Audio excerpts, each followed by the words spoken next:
Баршаңызға сәлем. Бүгін сіздермен өте дәмді, жұмсақ, үлпілдек бауырсақ жасаймыз.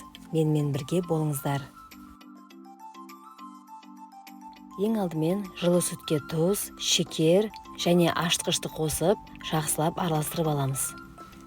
Егер бауырсақ тәтті болғанын қаламасаңыздар, шекерін аздау салып, немесе мүлдем салмасаңыздар да болады.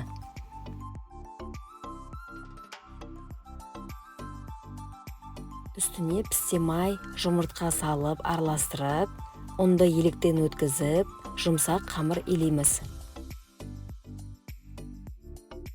Барлық құрамын видеоның астына описанияда қалдырып кетемін.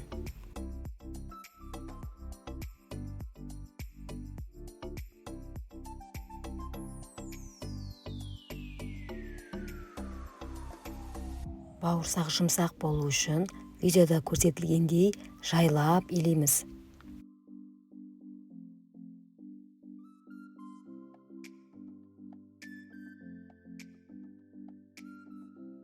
Бетін жақсылап, ауа кірмейтіндей етіп, пакетпен орап, 1 сағатқа жылы жерге қоямыз.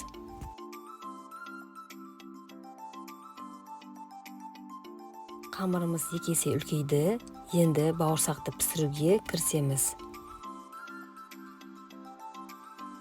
Қамырды ыдыстан босатып, 4 бөлікке бөлеміз.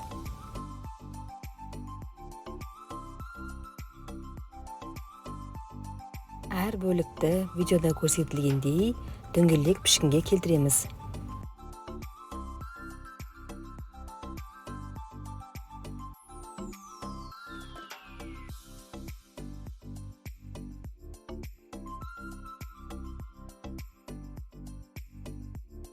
Осы аралықта қазанға пісте май құйып, жақсылап қыздырамыз.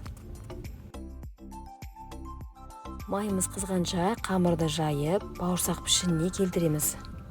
Құрамында пісте май болған соң, ұнды көп қажет етпейді.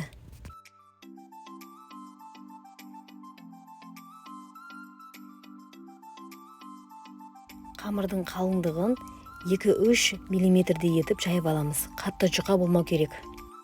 Енді кез келген дөңгелек пішінмен қамырды кесіп аламыз.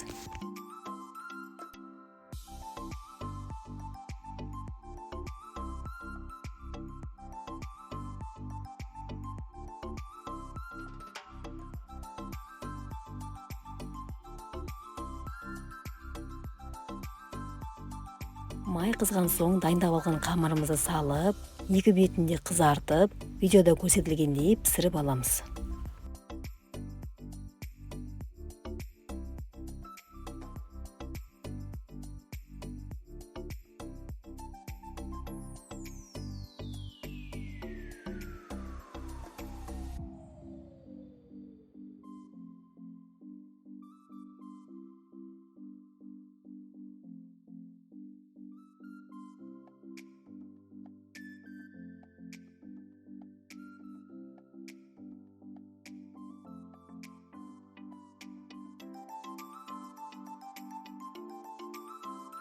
Міне осылайша барлық бауырсақтарымызды пісіріп аламыз.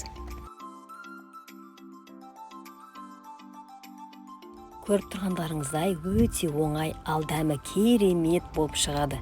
Міндетті түрде жасап көріңіздер, сіздерге ұнайтынына сенімдімін. Видеоны соңына дейін көрсеңіздер, лайк басып комментарий қалдыруды ұмытпаңыздар.